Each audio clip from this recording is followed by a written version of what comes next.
To care or not to care, that is the question I'm answering today. And I want to start with an example of a study that was done with the research of monkeys.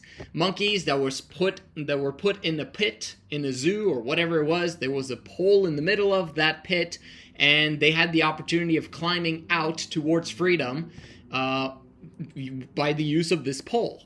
And every single time that a monkey would climb up on this pole, then they would be hosed down with cold water. And so they would try to climb, cold water, and then they would, go down again because they'd be scared of the cold water, right?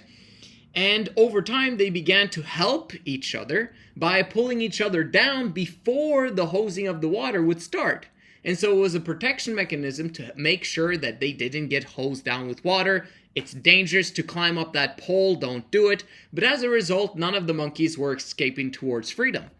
Over time, they began to switch out a few monkeys at a time in this small little town pit of theirs, right?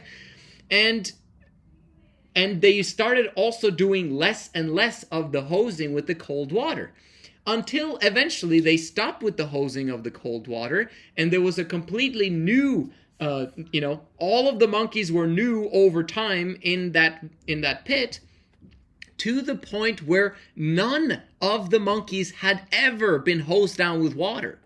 The pole was still there. None of the monkeys were going towards their freedom, because the other monkeys had been taught somehow that the correct thing to do was to pull down all of the monkeys that tried to climb the pole. So each new monkey that came in would always be pulled down to protect him from the dangers of cold water hosing that didn't exist anymore in that pit. So what can we learn from that experience? Well, you are a monkey, right, that wants to climb towards your freedom. And there are people in your life that are pulling you down. Very often, they're so-called friends and family, but there's also people that you allow to influence you, even though you don't know them. They're probably never going to be in your life. Maybe they're a YouTuber that means well. There are guys there that are continuously saying, or someone in a comment section, whatever. Don't allow people to steal your dream. If you've got a dream, it needs to be achieved. If it's actually a dream that you truly, truly want, you have to make a decision whether you truly, really desire it. But if you do desire it, why should you not chase it? Why should you not go after it and make it happen? You can make anything that you want happen on a long enough time frame. And obviously there's going to be an equation that needs to be, there needs to be a win-win situation for the universe to give you those dreams. You have to put out the equal amount of value, that in order for you to create a win-win situation with the universe, or else the universe is not going to give you something that you weren't supposed to have, right? So it's important that equation is also there. So just so that you understand this concept, you can have anything you want as long as you're willing to produce the value that is necessary for you to get whatever it is that you want, okay? So now that we understand this, how can we make sure that we care about the opinions of others that actually matters for us to achieve our dreams and goals? And when should we not care what other people think? Because there needs to be some form of prioritization.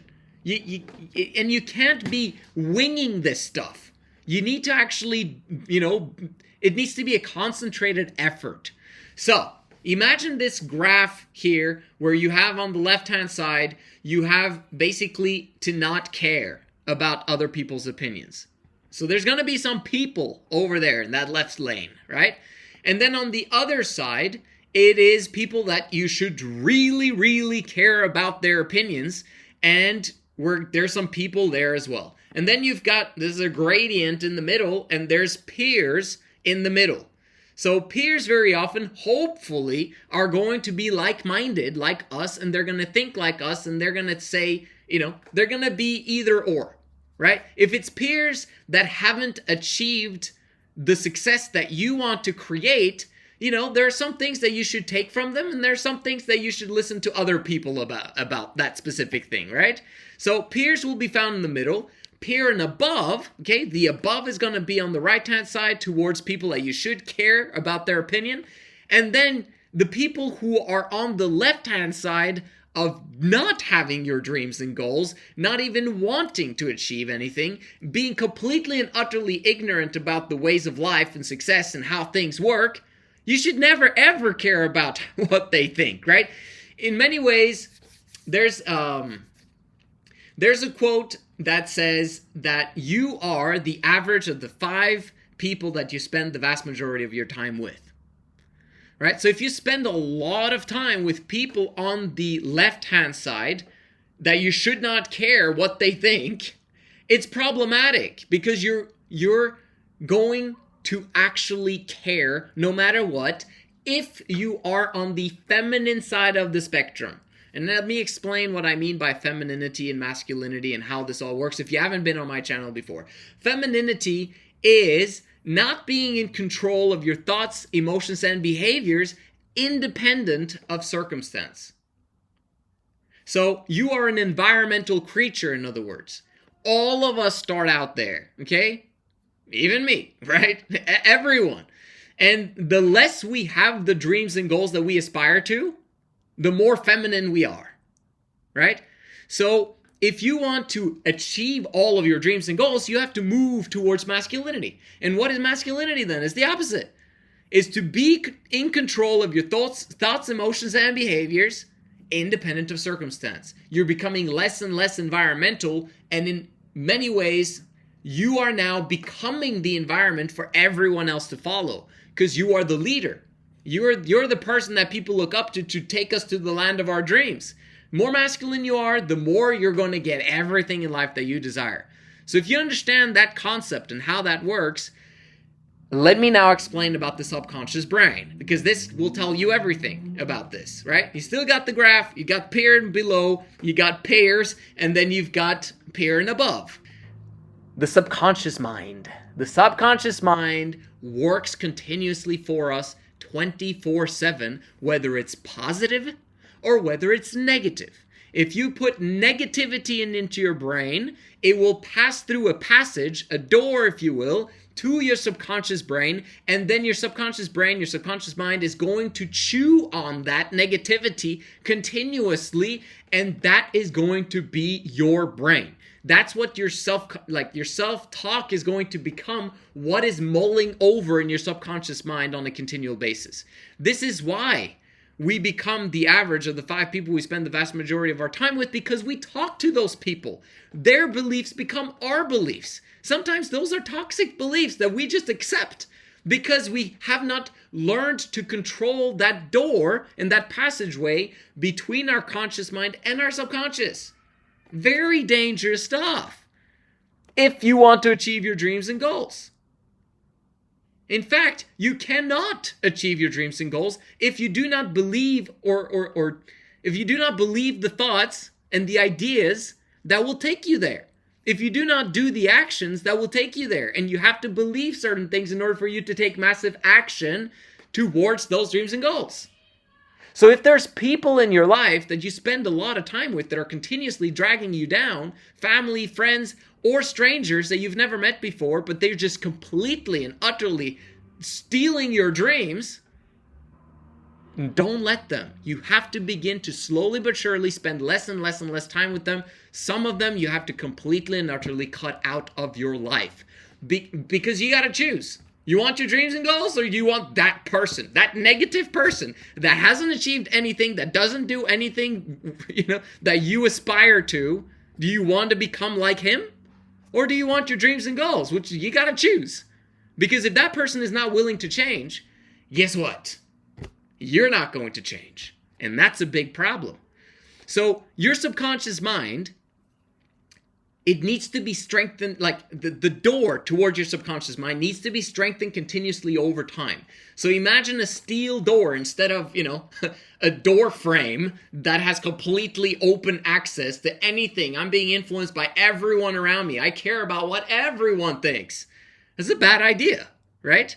So don't have that open door policy. You need to have steel doors with security guards and massive weapons, to protect yourself, obviously, as an allegory. But you need to have a defense towards toxicity and negativity that's going to steal your dream.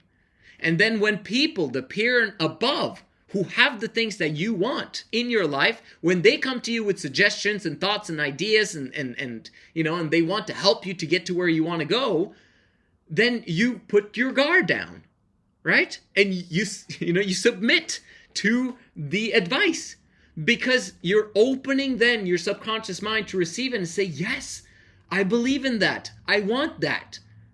And you obviously only should do that to people that you trust who have what you want. Right? Because you're going to be influenced by it, and it's going to mull over in your subconscious mind, and that seed is going to grow and become a tree over time, and you're going to be able to get to the land of your dreams because they hopefully showed you the right way. This is how it works. This is how success works. It's all about people. It's all about relationships and your belief system, what you identify as. Do you identify as a person who can never make more than 4 or 5K a month for the rest of your life? Or do you identify with the person who believes that 4 or 5K is just not acceptable? And I need to exponentially grow this to 20K a month, 100K a month, and $1 million a month eventually. That's the correct mindset to have. That is just a matter of time, effort, and consistency, and surrounding yourself with the correct people in your life. Right? So how do you cut down on some of the time that you spend with these people on the left side, and how do you increase the time that you spend with people on the right-hand side, the peer and above? Because we've got an issue. For the peer and above people, you are on the left. You are the peer and below, right? So they, by practice and by habit, are trying to avoid spending time with you. No offense, people, but they kind of have to do that because you've got crappy beliefs, right?